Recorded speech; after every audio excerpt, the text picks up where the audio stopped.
Desde seu início no século XIX, a história da indústria de petróleo é marcada por grandes escândalos. A exploração do ouro negro gera lucros estratosféricos e, por consequência, provoca disputas violentas, golpes de Estado, guerras e corrupção. Só para ficarem duas das maiores petroleiras do mundo, Petrochina e Shell, ambas se envolveram em grandes escândalos nos últimos 2 anos. Na estatal chinesa, dirigentes acusados de corrupção. No caso da Shell, suspeita de suborno de autoridades na Nigéria. Vê-se que não importa serem elas controladas pelo Estado, como a Petrochina, ou privadas, como a Shell. Há mais de 100 anos tenta-se pôr freios à atuação das grandes empresas de petróleo, aparentemente sem sucesso definitivo. O cartel da americana Standard Oil, de John D. Rockefeller, por exemplo, só foi desmantelado em 1911 por ordem da Suprema Corte dos Estados Unidos, depois de ficar provado que os tentáculos da Standard dominavam o transporte de petróleo por ferrovias, outras indústrias e vários níveis do governo. No Brasil, a Petrobras, empresa ícone, está no centro do furacão do maior escândalo político-financeiro da história do país. Uma investigação revelou um esquema de lavagem de dinheiro de 10 bilhões de reais desviados dos cofres da empresa. Dinheiro suficiente para construir 200 mil casas populares. O escândalo envolve os maiores empresários de obras públicas do país, dirigentes da estatal e ainda nem entrou no campo minado de dezenas de políticos que teriam sido beneficiados pelas maracutaias. O que esse escândalo nos ensina? O que precisa ser mudado no Brasil para que fatos como esse não se repitam? A presidente Dilma disse que esse escândalo da Petrobras irá mudar o Brasil e as relações entre a sociedade, o Estado e as empresas privadas. Irá mudar mesmo e para onde? Isso vai depender de uma série de outras mudanças. Em primeiro lugar, a lei de compliance ou a lei que penaliza o corruptor, empresas corruptoras que corrompem empresas públicas e o governo, for definitivamente sancionada pela própria presidente. A lei de compliance ou a lei de combate ao corruptor é uma lei que penaliza toda a cadeia de produção envolvida num escândalo. Se a gente mora num prédio e nós contratamos uma empresa de engenharia para fazer uma reforma no prédio, vamos supor que nem toda a documentação que nós temos esteja adequada e um funcionário da empresa de engenharia que nós contratamos suborna um fiscal da prefeitura, nós seremos processados economicamente, a empresa contratante, que foi contratada por nós, vai ser processada criminalmente e economicamente. Então, a partir desse momento, de fato, nós teremos aqui no Brasil uma lei que o Brasil obrigatoriamente tem que ter, porque é signatário de acordos internacionais, para coibir a atuação do corruptor. Além da lei de transparência, que também temos no Brasil, e que foi aprovada porque somos signatários de acordos internacionais, que forçarão as nossas empresas a uma conduta mais adequada. Choca um pouco, no caso da Petrobras, é que essa empresa não tem um departamento de compliance. Independentemente da existência ou não da lei, uma grande corporação transnacional e de nível global como a Petrobras deveria ter um departamento de compliance, deveria ter políticas de compliance realmente críveis. Só pode mudar de 2 formas. Ou a empresa é privatizada, porque uma empresa privada, se ela sofre problemas de fraude, ela fale. Ou essa empresa, que ela na verdade é de capital misto, o Estado detém na verdade quase 30% das ações, não é o majoritário, mas detém as preferenciais que lhe dão o poder de indicar CEO e VPs, vice-presidentes, presidente e vice-presidentes. A gente pode pensar em mantê-la dessa forma estatal, no entanto, devemos fazer um desenho de governança corporativa de tal forma a insular a burocracia da empresa de interesses políticos. No caso do Brasil, o governo é um governo de coalizão, onde os quadros das empresas estatais e mesmo dos ministérios, eles são escolhidos em função do partido político que apoia o governo. Isso pode mudar? Eu acredito que não, essa é uma restrição com a qual, em termos práticos, nós temos que trabalhar. No Brasil existe um presidencialismo de coalizão, onde nós temos vários partidos. A presidência da República tem muito poder, desde que ela tenha projetos e iniciativas, e ela precisa, de uma forma ou de outra, acomodar os interesses, distribuindo-se em cargos de confiança entre os partidos. A maior parte dos cargos de confiança são de funcionários de carreira, mas isso não quer dizer que eles necessariamente agirão de acordo com a mais proba conduta. Então, quanto menos máquina a gente tiver no Brasil, quanto menos Estado, menor a possibilidade de que esse Estado seja utilizado para fins privados. Cabe notar que em qualquer país do mundo há essa relação promíscua entre poder e mercado. No entanto, a nossa história econômica e social e política é a história de um capitalismo de Estado, de um Estado patrimonialista. Então nós temos que levar em consideração essa peculiaridade do Brasil e saber que para que o Estado brasileiro se modernize é necessário não só torná-lo cada vez mais profissional, mas de uma forma ou de outra, isso não significa privatizar, mas de uma forma ou de outra nós temos que isolar as empresas estatais que não podem ser usadas como máquina política. Falando português simples, essas empresas têm que ter autonomia para terem presidentes que sejam escolhidos no mercado de CEOs globais. Essa empresa tem que ter autonomia para ter VPs, vice-presidentes, que serão escolhidos por esse CEO, por esse presidente. Nos anos 70, aconteceram grandes escândalos de corrupção envolvendo multinacionais americanas que pagavam suborno para autoridades de outros países. E aí o Congresso americano criou a FCPA, a Lei de Práticas de Corrupção no Estrangeiro. Essa lei vem sendo aplicada desde então, 1977, e puniu, na maioria, casos de empresas de petróleo que pagaram suborno no exterior. O cientista político Pasha Madhavi, com quem nós vamos conversar agora, que é da Universidade da Califórnia em Los Angeles, fez um levantamento detalhado de casos em 39 países, casos de corrupção envolvendo empresas de petróleo. E ele concluiu que a maioria dos casos se concentra nas empresas estatais de petróleo desses países, aonde não existem instituições políticas para controlar a corrupção. Hi, Dr. Madhavi. Tell us about your main conclusions in this work. Well, in this work, what I found is that, corruption is very widespread in the oil industry, but we see that some countries are more corrupt than others. So what I try to explain is why some oil producers are more corrupt than other oil producers. And what I found is that countries that have national oil companies that have the power to award contracts are also the countries that have the highest levels of corruption. The two cases that I found the highest levels of bribery in the oil industry are Nigeria and Iraq.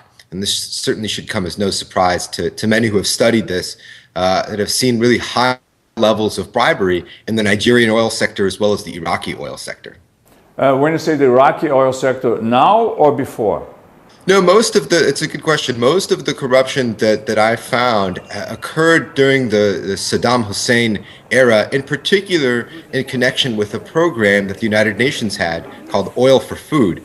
So there were a lot of contracts that the Iraqi oil ministry and the National Oil Company gave away that were connected to bribes.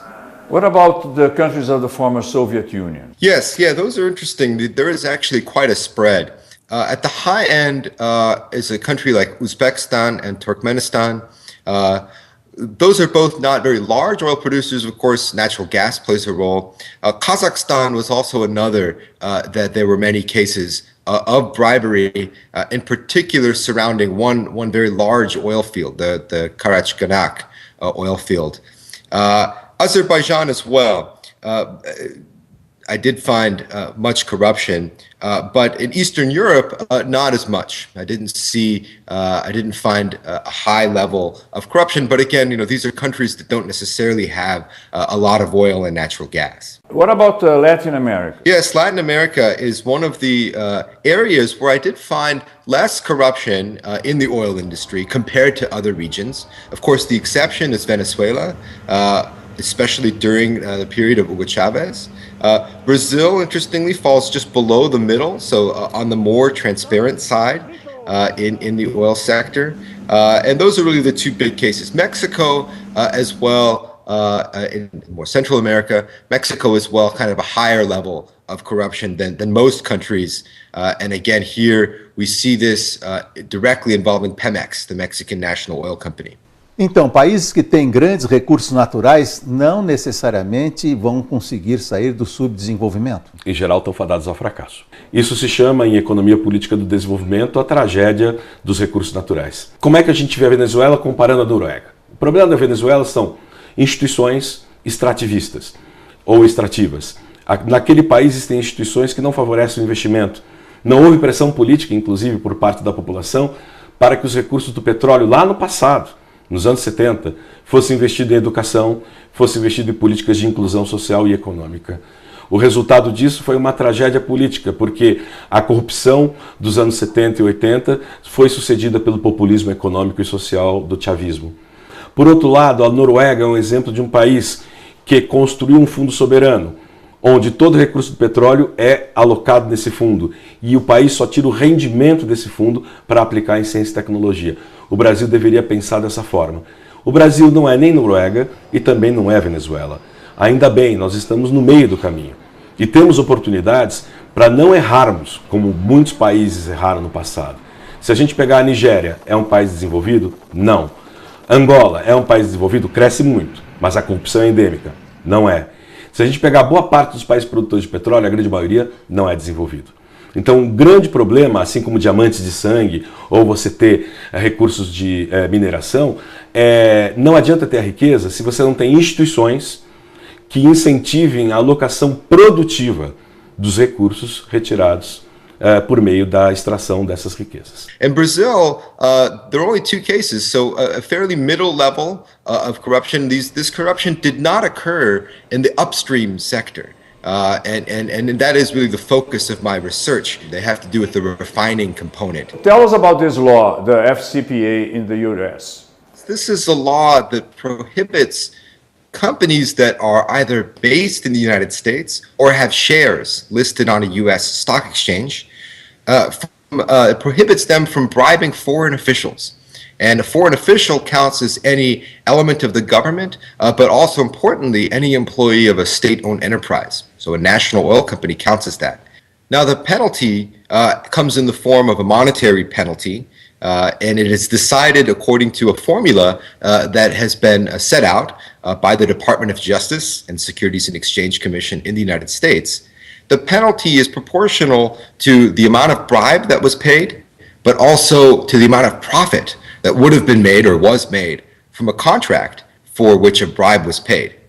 Now, interestingly, if you do not pay the penalty, this has never happened before, but if you do not pay the penalty, the SEC has the jurisdiction to freeze your stocks in the United States. For most of the penalties in the oil sector, now we're talking about, are monetary penalties. Now, of course, the FCPA applies to all other economic sectors, not just oil and gas. What kind of penalties, what is the amount of money involved? One of the higher amounts of penalties is around $400 million, a penalty that was enacted against a couple cases. One interesting case comes from Iran, from a case in which both Statoil, that's Norway's oil company, and Total, a French oil company, were separately implicated for bribery in Iran. It's interesting to see that even though this American law has been applied, has been enforced a lot in the last 10 years, so many cases, there's still corruption. They still do the same thing. They know they're going to be caught, but they do it anyway. Why? Well, this is interesting. One of the issues with the FCPA and a number of other anti-bribery laws is that so many cases go unnoticed. One of a different study has found an estimate of around 7% of cases are actually prosecuted. And so that's a very low catch rate. Now, that's hard to do. That number is increasing. As you can see, there have been more FCPA cases since the year 2000. But it's still a very low rate. And, this is just like a very standard, what is called a cat and mouse game in criminality. You can continue breaking the law if you think that there's a reasonable chance you won't get prosecuted, but I don't think that's going to last for long. And the penalties are very serious. They are very high in monetary amount. And of course, the reputational cost for your company is indeed very high if you get caught.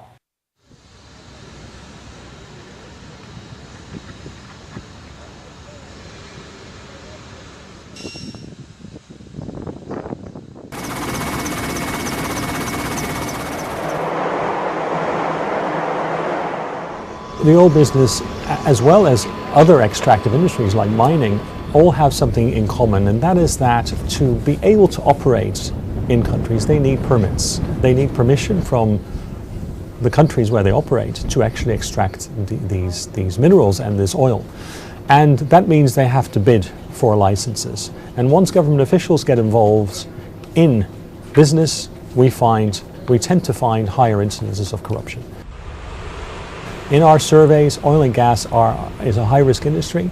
The highest risk industry, for example, in our research, is public works and construction. Now, this will not surprise your audience that corruption is prevalent in this sector, but very similarly in oil and gas, you're also dependent on the goodwill of government officials and on procurement processes that are run by government officials. Corromper é simples. Evitar a corrupção é mais complicado. Mas pode ser feito com base na experiência de organizações voltadas para o combate a essa prática em nível mundial. É o caso da Transparência Internacional, uma ONG, organização não governamental, que há mais de 20 anos se dedica a combater a corrupção pelo mundo. A Transparência produz até um índice anual que chama de Percepção da Corrupção no Setor Público, ou seja, como as pessoas que fazem negócios em vários países percebem o grau de corrupção na área pública em diferentes nações. No levantamento mais atualizado, do ano passado, a Dinamarca aparece na posição mais limpa, em primeiro lugar, enquanto a Somália, um estado quase falido, fica em último, na posição 175. O Brasil está no meio, na posição 72, dividida com alguns corruptos equivalente entre a Itália melhor e a Tunísia pior. E quem paga mais suborno no exterior? Nessa linha, a apuração mais recente da Transparência é de 2011 e apontava a Rússia como extremo do Mar de Lama, enquanto a Holanda navegava nas águas mais puras. A tabela antecede a descoberta de empresa holandesa em ações oleosas com a Petrobras. O Brasil fica no meio de novo, 14º entre as 28 maiores economias do mundo, classificadas por quanto paga de suborno no exterior. A Transparência condena tanto quem paga quanto quem recebe suborno, comissão, mordida, baxixe, facilitação, por fora, colaboração, incentivo, molhada de mão, ou qual seja o nome ou eufemismo usado para a prática de pagar e receber benefícios, a fim de realizar negócios que deveriam ir em frente por seus próprios méritos.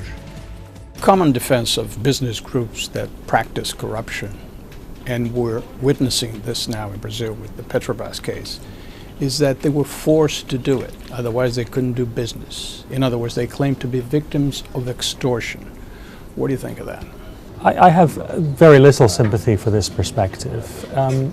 Businessmen have a lot of control in their own environment, whether or not they pay bribes and whether or not they're comfortable paying bribes.